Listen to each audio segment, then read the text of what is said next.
تم ذرا سی تنگی دیکھتے ہو اور حرام کمانا شروع کر دیتے ہو کہ جی کیا کریں، بچوں کو بھی پالنا ہے، ایک ہی فقرہ شیطان نے تمہیں سجا دیا، کیا کریں، بچوں کو بھی پالنا ہے، بچوں کو حرام کے ساتھ پالنے کے لیے تمہیں کس نے کہا کہ حرام کے ساتھ پالو؟ حلال کے ساتھ بچے پل سکتے ہیں، پالو، اور نہیں تو اللہ نے سے کہتے کوئی مار دیجیے ان کو، ٹھیک ہے، میں بھی مرنے کے لیے تیار ہوں، بچے بھی مرنے کے لیے تیار ہیں، ٹھیک ہے۔ آدمی کو کچھ تو اللہ پر اعتماد ہونا چاہیے۔ ہر خطبے میں یہ حدیث پڑھی جاتی ہے، یہ خطبہ جو ہم پڑھتے ہیں نا، اس میں یہ حدیث سنائی جاتی ہے، الا ان نفس لن تموت ان روح القدس نفس فی روحی، روح القدس نے میرے دل میں یہ بات ڈالی ہے، ان نفس لن تموت حتی تستکمل رزقها، کہ کوئی آدمی مرے گا نہیں جب تک کہ اپنا رزق پورا نہیں کر لیتا۔ سوال ہی پیدا نہیں ہوتا، تو ہم مل کے رہے گا۔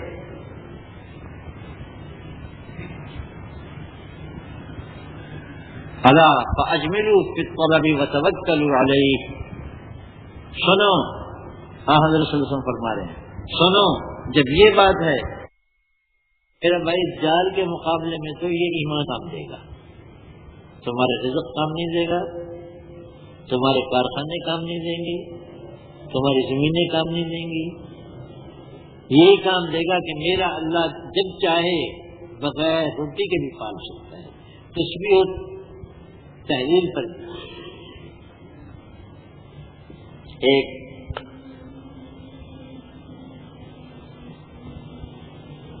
بزرگ سے ابراہیم خواص کا غار میں واقع ہے، نام بھولتا ہے مجھے، شاید علی خواص یا ابراہیم خواص کا واقع ہے۔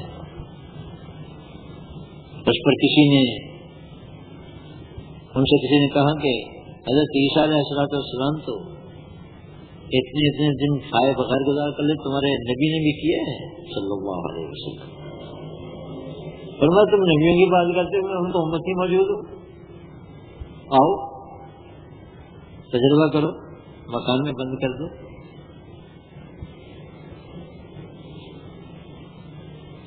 شاہ جی نے قادیان کے جلسہ میں فرمایا تھا کہ خام خواہ مولوی بحثیں کرتے ہیں، مناظرے کرتے پھرتے ہیں، مجھے اور محمود کو ایک کمرے میں بند کر دو اور 40 دن کے بعد کھول لو، کچھ نہ دو کھانے پینے کے لیے، جو زندہ رہے گا وہ حق پر ہے۔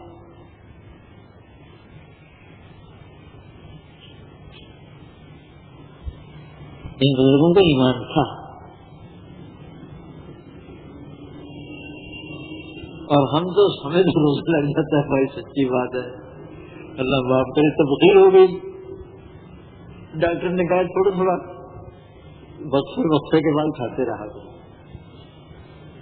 تھوڑا تھوڑا وقفے کے بعد کھاتے رہا کرو، 4-5 دفعہ تو کھائیں جب کام چلتا ہے، اللہ معاف کرے۔ لیکن نہیں، اگر ایمان قوی ہوگا تو انشاءاللہ کام چلے گا۔ سبحان اللہ۔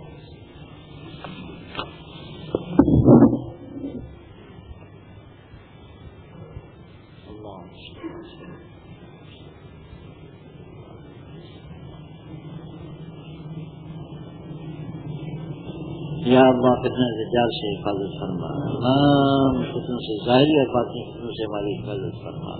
یا اللہ ہمیں اپنی ایمان قوی نصیب فرما، جیسا ایمان یا اللہ آپ چاہتے ہیں ویسا ایمان ہمیں نصیب فرما، اور جو ایمان کے یا اللہ آخرت میں نجات کا ذریعہ بنے اور آپ کی رضامندی کا ذریعہ بنے، یا اللہ ویسا ایمان ہمیں نصیب فرما۔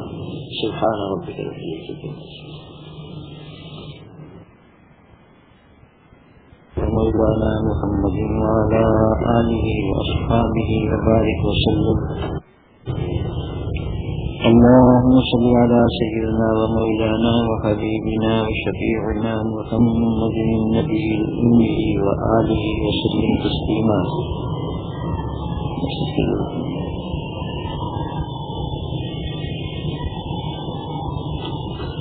باب نزول عيسى عليه السلام۔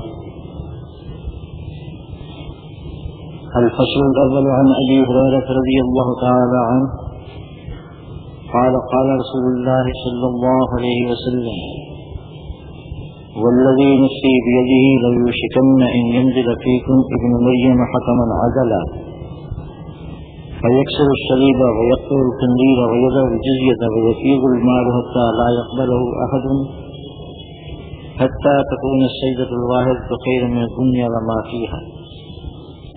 ثم يقول أبو هريرة رضي الله تعالى عنه فاقرأوا إن شئتم وإن من أهل الكتاب إلا ليؤمنن به قبل موته ويوم القيامة يكون عليهم شهيدا. متفق عليه.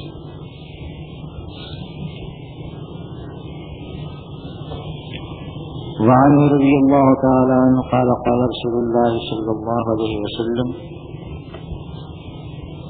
والله لينزلن ابن مريم حكما عادلا فلا يكسرن الصليب ولا يقتلن الخنزير ولا يضعن الجزية ولا يتركن القلاص فلا يسعى عليها ولا تذهبن الشحناء والتباغض والتحاسد ولا يدعون إلى المال فلا يقبله أحد. رواه مسلم. وفي رواية لهما قال كيف أنتم إذا نزل ابن مريم فيكم وإمام مسلم.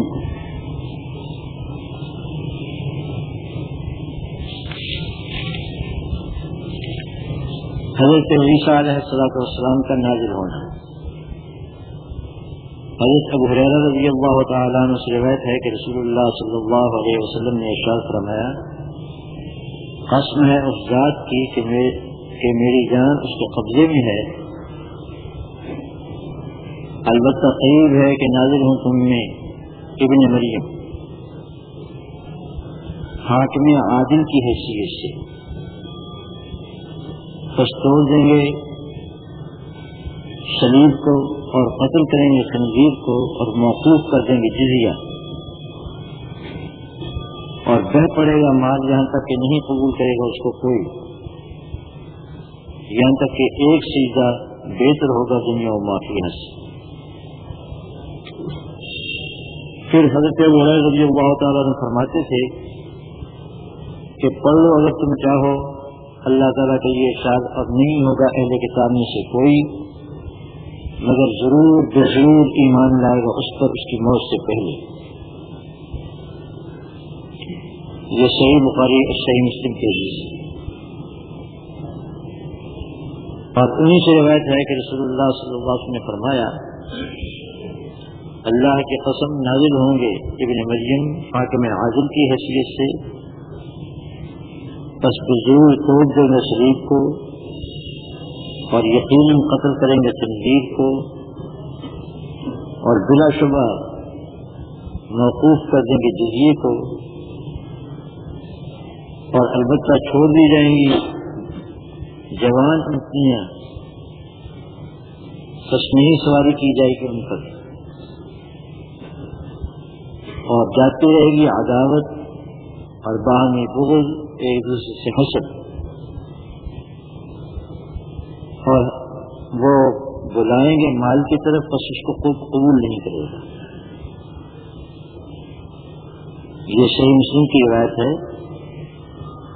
اور صحیحین کی ایک روایت میں ہے کہ آپ نے فرمایا اس وقت تمہارا کیا حال ہوگا جب کہ تم میں ابن مریم نازل ہوں گے اور تمہارے امام ہوں گے تم میں سے.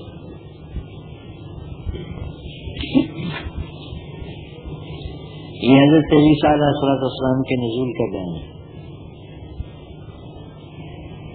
میں پہلے بتا چکا ہوں کہ حضرت عیسیٰ علیہ السلام دجال کو قتل کرنے کے لیے نازل ہوں گے آسمان سے. حضرت مہدی کے زمانے میں دجال نکلے گا، کانا دجال، اور اس کو قتل کرنے کے لیے حضرت عیسیٰ علیہ السلام آسمان سے نازل ہوں گے.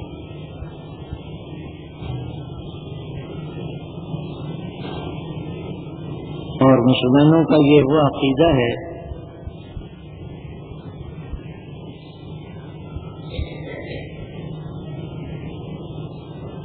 جس میں حضرت صلی اللہ علیہ وسلم سے لے کر آج تک کسی مسلمان کا اختلاف نہیں، اور جو اس سے اختلاف کرے وہ مسلمان نہیں.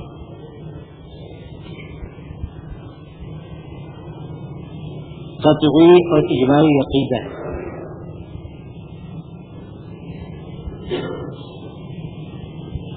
اور یہ عقیدہ ثابت ہے کتاب اللہ سے، رسول اللہ صلی اللہ علیہ وسلم کی متواتر احادیث سے اور اجماع امت سے.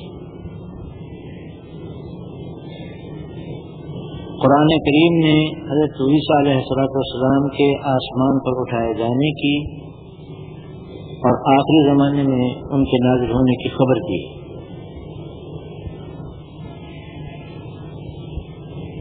حضرت صلی اللہ علیہ وسلم نے متواتر احادیث میں جن کی تعداد 100 سے زیادہ ہے ان کے آنے کی خبر دی. اور جیسا کہ میں نے ابھی بتایا، حضرت صلی اللہ علیہ وسلم سے لے کر کسی صحابی کا، کسی تابعی کا، کسی امام کا، کسی محدث کا، کسی فقیہ کا، کسی مجتہد کا، کسی مجدد کا اس عقیدے میں اختلاف نہیں ہوا.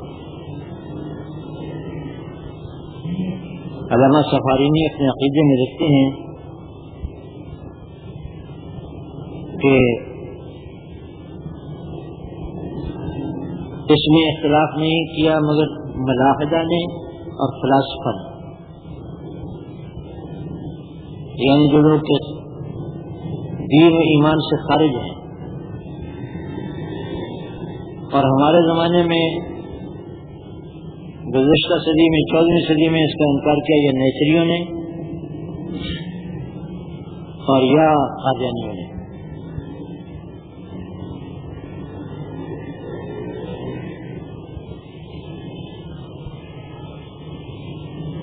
شاید حضرت صلی اللہ علیہ وسلم کو ان لوگوں کا انکار منکشف ہو گیا تھا، کیونکہ اس سے پہلے حضرت حذیفہ رضی اللہ تعالیٰ عنہ کی حدیث گزر چکی ہے کہ کسی فتنے کا کوئی قائد ایسا نہیں رہا جس کو نبی کریم صلی اللہ علیہ وسلم نے ذکر نہ فرمایا ہو. تو آئندہ آنے والے فتنے حضرت صلی اللہ علیہ وسلم پر منکشف کر دیے گئے تھے. غالباً یہ فتنہ بھی آپ پر منکشف کر دیا گیا تھا، اس لیے حضرت صلی اللہ علیہ وسلم نے قسم کھا کر اس کو بیان فرمایا.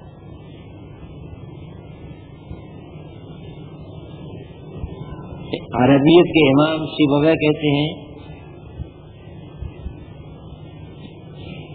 کہ جب کوئی شخص کسی شخص کو تمہیں خبر دینی ہو، مثال کے طور پر زید کھڑا ہے تو یوں کہو زید قائم، زید کھڑا ہے، کسی تاکید کی اور اس کو پختہ کرنے کی ضرورت نہیں.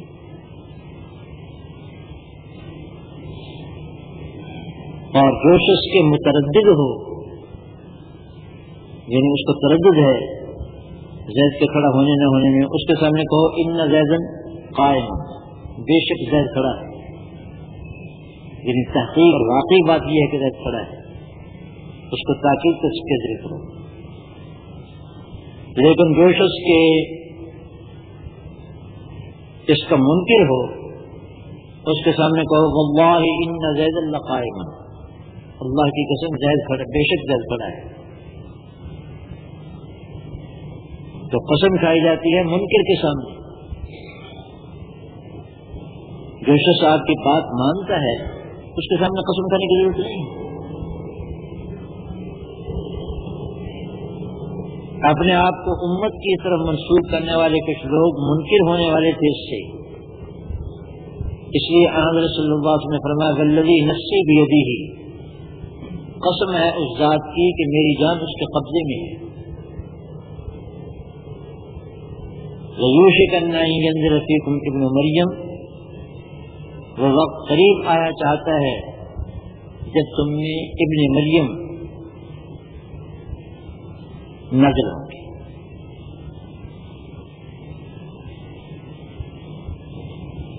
شاید پہلے میں نے کسی موقع پر کہا تھا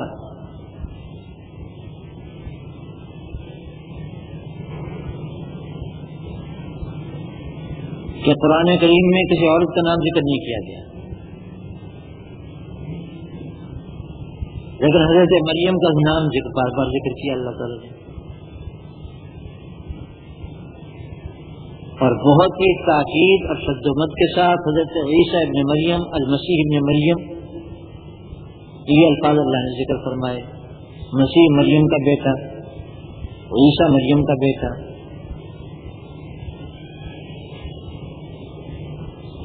حدیث شریف میں بھی یہ تینوں الفاظ آتے ہیں، عیسیٰ ابن مریم، المسیح ابن مریم، اور صرف ابن مریم، مریم کا بیٹا۔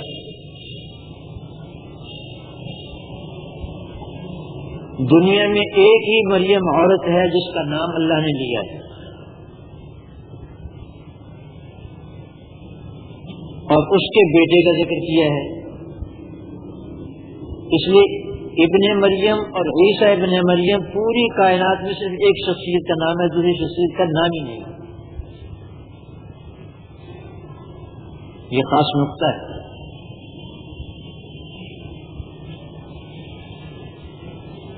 یہ اللہ تعالیٰ نے پہلے سے انتظام کیا تھا کہ کوئی جھوٹا مسیحیت کا دعویٰ نہ کرے کہ میں آنے والا مسیح میں ہوں۔ یہی وجہ ہے کہ قادیانیوں نے، غلام احمد نے مرزائیوں کو مسیح موعود کا لفظ رٹا دیا، مسیح موعود، مسیح موعود، مسیح موعود، مسیح، ایسی گردان ان کو سکھا دی ہے، ان کے منہ سے لفظ یہ نکلے گا مسیح موعود۔ مسیح موعود کیا ہوتا ہے؟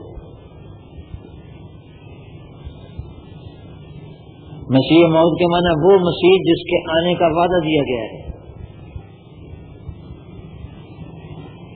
جس کے آنے کا وعدہ کیا گیا ہے، وہ تو مسیح المسیح عیسیٰ ابن مریم ہے۔ تو ہے تو لاؤ۔ اور آپ جانتے ہیں کہ نام کے اندر تو تبدیلی نہیں ہوا کرتی۔ مکان کسی کے نام الاٹ ہو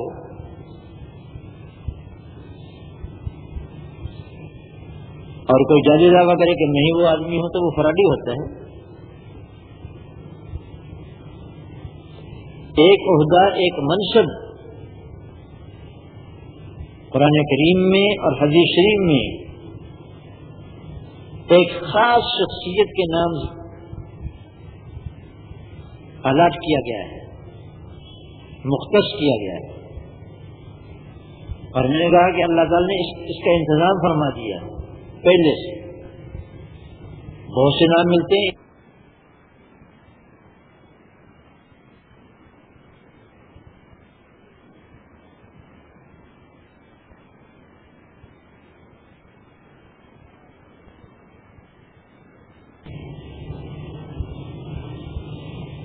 تو ارشاد فرمایا رسول اللہ صلی اللہ علیہ وسلم نے کہ وہ عن قریب وہ وقت آیا جاتا ہے جب کہ نازل ہوں گے، لینزلن، یہ بھی عربی کی جاننے والے جانتے ہیں کہ لام بھی تاکید کے لیے، نون بھی تاکید کے لیے،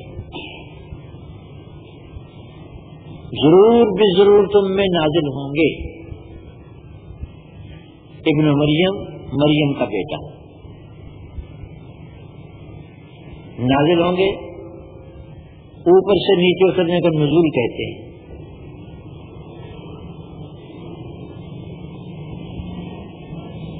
اوپر سے نیچے اترنا نزول کہلاتا ہے۔ قرآن کریم نے حضرت عیسیٰ علیہ السلام کے رفع کی خبر دی تھی۔ رفع کے معنی اوپر اٹھانا۔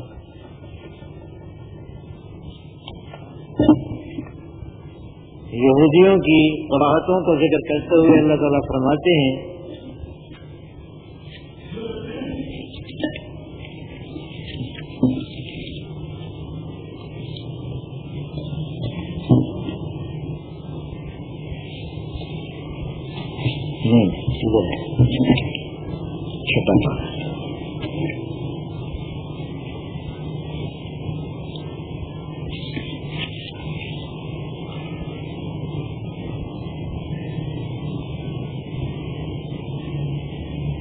وقولهم انا قتلنا المسیح عیسی ابن مریم رسول اللہ، یہاں بھی المسیح عیسی ابن مریم لفظ ہے، اور یہودیوں کے اس کہنے کی وجہ سے ان پر لعنت ہوئی، اس دعوے کی وجہ سے کہ بے شک ہم نے قتل کر دیا مسیح عیسیٰ ابن مریم رسول اللہ کو.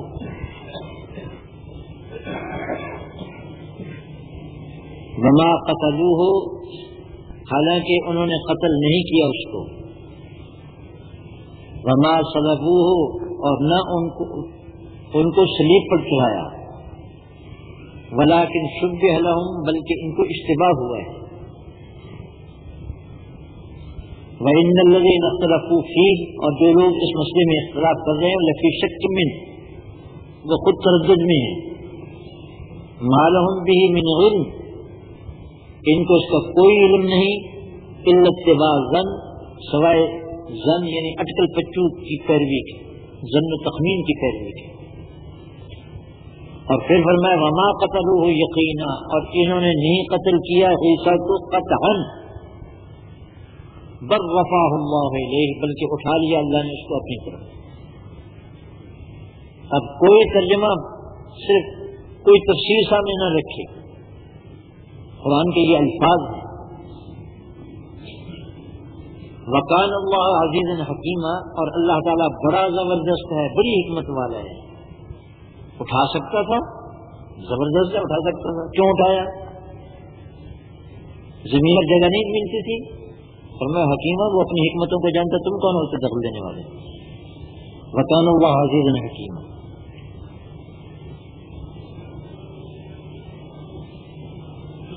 تو اللہ تعالیٰ نے حضرت عیسیٰ علیہ السلام کے اپنی طرف اٹھائے جانے کی خبر دی کہ یہودیوں نے قتل نہیں کیا، بلکہ اللہ نے عیسیٰ علیہ السلام کو اپنی طرف اٹھا لیا.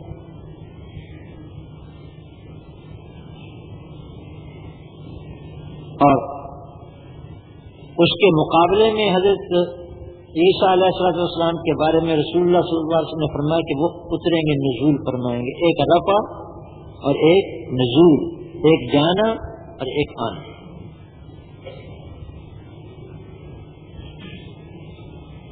بارش اوپر سے نازل ہوتی ہے تو نزول کا معنی اترنے کے ہیں. یوں فرمایا کہ قسم ہے اس ذات کی جس کے قبضے میں میری جان ہے، البتہ ضرور بضرور اتریں گے تم میں ابن مریم، حکمن عدلا، حاکم عادل کی حیثیت سے. اور جو ساری عمر انگریزوں کا غلام رہا اور انگریزوں کی غلامی پر فخر کرتا رہا، وہ مسیح ہونے کا دعویٰ کرتا ہے، اس کو لوگ مسیح موعود کہتے ہیں. لا حول ولا قوت الا باللہ. حکمن عادلا، حاکم عادل کی حیثیت سے آئیں گے. ایک قتل دجال کا کو قتل کریں گے، وہ تو مسئلہ مشہور ہے، اوپر آ چکا ہے. فیکسر الصلیبہ، پس توڑ ڈالیں گے صلیب کو. جتنے نصرانی، کیونکہ حضرت عیسیٰ علیہ السلام خود بنفس نفیس تشریف لے آئے، اور حضرت عیسیٰ علیہ السلام کا دوبارہ تشریف لانا یہ دلیل ہے اس بات کی کہ عیسیٰ علیہ السلام کو صلیب پر نہیں چڑھایا گیا. اصل قصہ اتنا ہوا، مختصر سی بات کرتا ہوں کہ حضرت عیسیٰ علیہ السلام کے مکان کا گھیرا ڈال لیا تھا یہودیوں نے پکڑنے کے لیے. اللہ تعالیٰ نے عیسیٰ علیہ السلام کو تو آسمان پر اٹھا لیا اور ایک بندے پر ان کی شباہت ڈال دی.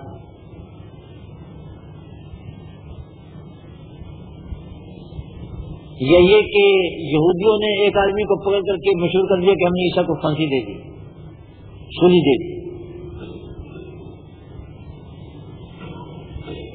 اور ہماری بھاگ بگا گئے تھے. 12 تو کل آدمی تھے بیچارے عیسیٰ علیہ السلام پر جو ایمان لانے والے تھے، کل 12 آدمی تھے اس وقت. یہ نصرانی اقبال میں پھیلی، وہ بھاگ بگا گئے. تو یہودیوں نے مشہور کر دیا کہ مسیح کو صلیب دے دی ہم نے. حضرت عیسیٰ علیہ السلام کے حواری وہ اس کو تسلیم نہیں کرتے، کیونکہ ان کو حضرت عیسیٰ علیہ السلام نے بتا دیا تھا. بعد میں ہوا پولس جس نے موجودہ نصرانیت ایجاد کی ہے. یہ پہلا کٹر یہودی تھا اور حضرت عیسیٰ علیہ السلام کے ماننے والوں کو اتنی پٹائی کرتا ہے کہ موذی اور خبیث آدمی تھا کہ کچھ پوچھو نہیں. اس نے دیکھا کہ تمام ظلم میں نے ڈھالی ہے لیکن نصرانیت کی اشاعت بند نہیں ہوتی. ایک دن گرجے میں آیا اور آ کے کہنے لگا کہ آج یسوع مسیح کی روح مجھ پر نازل ہوئی. میں چلا جا رہا تھا جنگل میں، اچانک مجھ پر یسوع مسیح کی نازل ہوئی اور کہا کہ اے پولس تو کب تک میری مخالفت کرتا رہے گا؟ تو انہوں نے میرے وجود کو علم سے بھر دیا. آج سے میں یہودی سے تائب ہوتا ہوں اور نصرانیت قبول کرتا ہوں. قبول کر لیا اور پھر اثر و رسوخ لوگوں میں قائم کر لیا. ایسا ایک وجوبہ ہوتا ہے. عوام میں اپنا اتنا اثر و رسوخ قائم کر لیا کہ حضرت عیسیٰ علیہ السلام کے حواریوں کی بات نہیں مانتے. حضرت عیسیٰ علیہ السلام کے صحابی جو حضرت عیسیٰ علیہ السلام کی خدمت میں رہے وہ کہتے کہ یہ بات غلط ہے. وہ کہتے یہ بکواس کرتے ہیں. مجھے الہام ہوا ہے، یسوع مسیح کی بھی نے بتایا.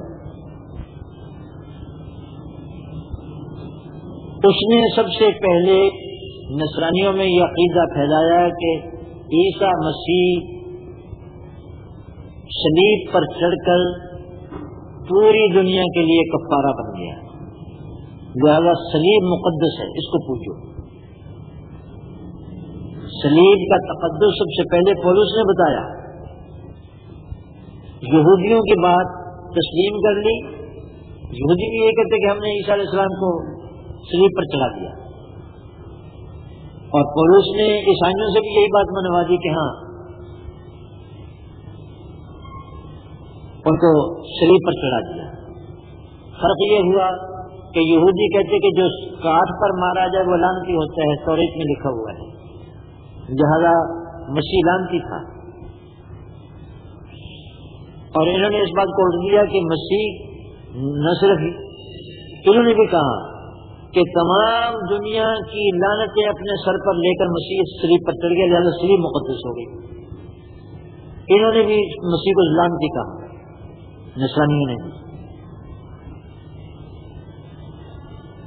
جو خدا نے ایک بیٹا اپنا اکلوتا بھیجا تھا اس کو صلیب پر چڑھا دیا تمام دنیا کے گناہوں کا کفارہ ادا کرنے کے لیے. اب جو اس کو مسیح کو خدا مان لے گا، خدا کا بیٹا مان لے گا، بس اس کے سب گناہ دھل جائیں گے. یہ ہے ان کا کفارے کا عقیدہ اور یہ ہے تقدس سے مسیح صلیب کا عقیدہ. تو حضرت عیسیٰ علیہ السلام جب خود تشریف لے آئیں گے تو سب سے پہلے حکم دیں گے صلیب کو توڑنے کا. دنیا میں ایک بھی صلیب باقی نہیں رہے گی جس کو توڑ نہ دیا جائے، کیونکہ صلیب کو ہم کو جواب نہ رہا. صلیب کے تقدس کا عقیدہ غلط ثابت ہوا. اور عیسائی خنزیر کھاتے ہیں جبکہ توریت کی شریعت جس کے ان کو پابند کیا گیا تھا خنزیر حرام ہے، جیسے مسلمانوں کی شریعت میں حرام ہے اس طرح موسیٰ علیہ السلام کی شریعت میں بھی خنزیر حرام ہے. یہودی نہیں کھاتے. یہ بگڑی ہوئی نصرانیت یہ خنزیر کو کھاتی ہے، حالانکہ نصرانی جو ہیں یہ شریعت موسوی کے پابند ہیں. وَإِنَّ مِنْ أَهْلِ الْكِتَابِ، پہلے اللہ تعالیٰ نے ان کے اٹھانے کو ذکر فرمایا اور اس کے بعد نزول کو ذکر فرمایا.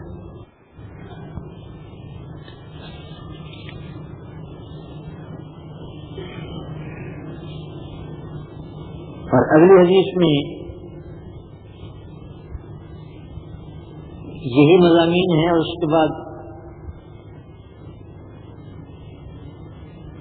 3 مضمون اور ہیں. باقی پھر سے انشاءاللہ پھر سے